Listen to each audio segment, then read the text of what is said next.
Hello everyone, this is Evie the Original Master here, and welcome back to a new video game review. And today I'll be reviewing Kirby's Adventure for the NES on the Nintendo Switch Online service.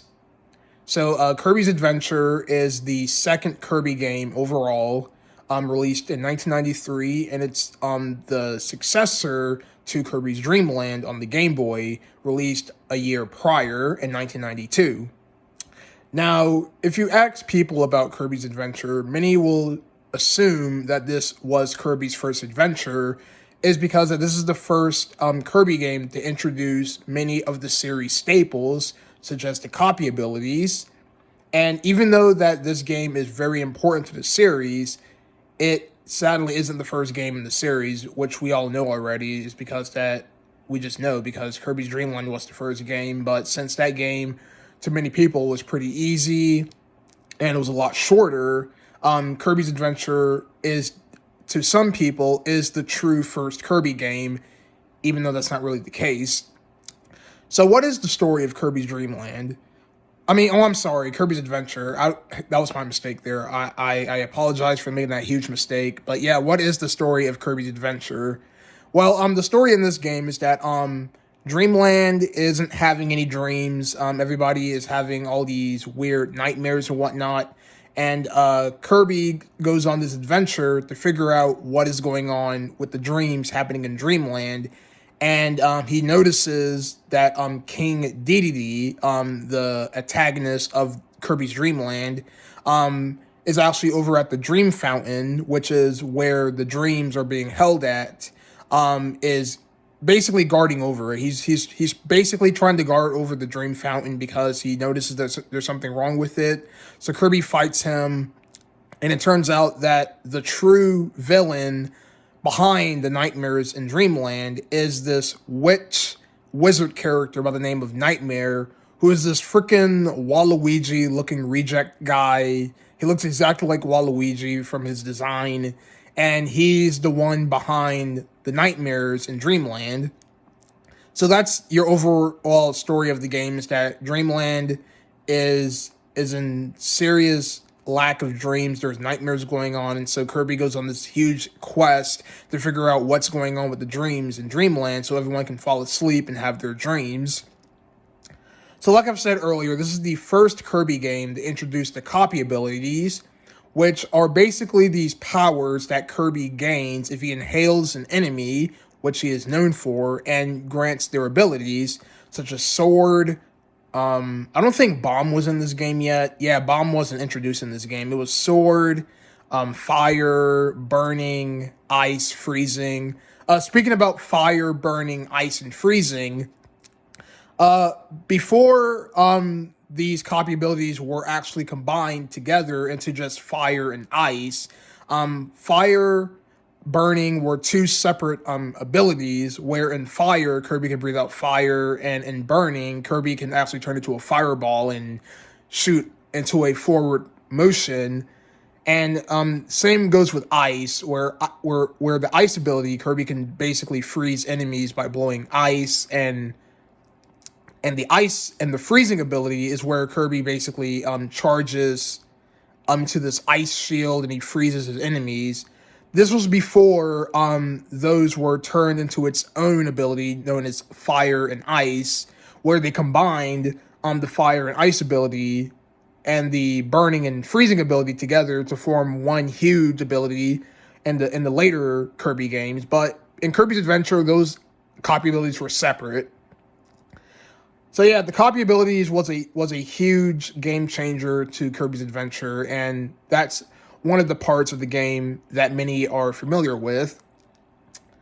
Now, the levels in Kirby's Adventure are a bit on the easy side, just because that Kirby games are meant to be easy for new players. The levels were pretty easy at some points of the game. I will let you guys know that since I played this game on the Nintendo Switch Online service, when I first played this game, I was actually having troubles with the controls, is because that for some reason, when I used the analog stick, Kirby would randomly float in midair because the game wasn't built for the analog stick. So if you end up controlling Kirby with the analog stick, you'll end up floating in the air, which you don't want to happen. So you're going to have to use the D-pad on your Joy-Cons or your Pro Controller if you want to play Kirby's Adventure on the NSO service, which I did. I used the D-pad on my Joy-Cons to play it after asking one of my friends about the problem, and then he told me that you're playing it wrong because the game wasn't meant for the analog stick, it was meant for the D-pad. So I used the D-pad for the gameplay, and it was pretty smoothly. There are some annoying moments of Kirby's Adventure, such as enemy placements. There are some times where the enemies are, like, way too hectic to the point where you end up dying a lot, so I had to keep using the rewind feature because of my careless mistakes. But yeah, some of the enemy placements are a bit weird in Kirby's Adventure.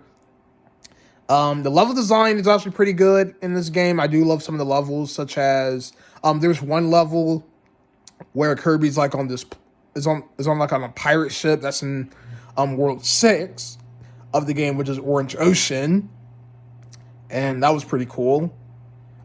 This game also introduces Meta Knight, who appears to be in future Kirby games. This was his first appearance. You fight him at the end of World 6. Oh yeah, another cool thing that I'd like to bring up about Kirby's Adventure is that there are some parts of the levels where Meta Knight sends out his minions to attack Kirby. I found those segments to be pretty interesting, and those minions of Meta Knight never came back in a future Kirby game after Kirby's Adventure. They did they did try to give Meta Knight new minions in I think it was called the Revenge of Meta Knight mode in Kirby Superstar. I think that was the name of the mode where Kirby infiltrates the halberd, and you have to basically go through these different floors to fight Meta Knight's minions.